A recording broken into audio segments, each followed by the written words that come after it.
एक सुंदर सब्जियों के बाग में एक प्यारा सा आलू रहता था। वह बहुत नरम दिल, हंसमुख और सबकी मदद करने वाला था। उसी बाग में एक खूबसूरत भिंडी भी रहती थी।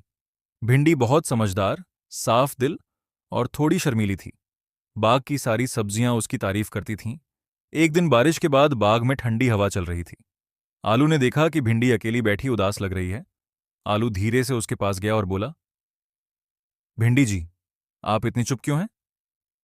भिंडी मुस्कुराकर बोली, कुछ नहीं, बस आज मौसम बहुत सुंदर है। उस दिन के बाद दोनों रोज एक दूसरे से बातें करने लगे।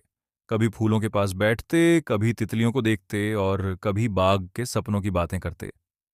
धीरे धीरे दोनों की दोस्ती प्यार में बदल गई। एक दिन बाग के माली ने ऐलान किया कि कल सब्जियों की प्रदर्शनी होगी। सारी सब्जियां खुश थीं, लेकिन भिंडी परेशान थी क्योंकि उसे लगता था कि वह सुंदर नहीं है। आलू ने प्यार से कहा, तुम दुनिया की सबसे खास भिंडी हो, क्योंकि तुम्हारा दिल बहुत खूबसूरत है। यह सुनकर भिंडी की आंखों में खुशी आ गई। अगले दिन दोनों ने मिलकर प्रदर्शनी में हिस्सा लिया। सब लोगों ने उनकी दोस्ती और प्यार को बहुत पसंद किया। आखिर में आलू ने सबके सामने कहा, असल खूबसूरती दिल की होती है और मेरी जिंदगी की सबसे खूबसूरत चीज भिंडी है। यह सुनकर पूरा बाग तालियां बजाने लगा। उस दिन के बाद आलू और भिंडी हमेशा खुशी खुशी साथ रहने लगे। सीख, सच्चा प्यार खूबसूरती नहीं बल्कि अच्छे दिल को देखता है।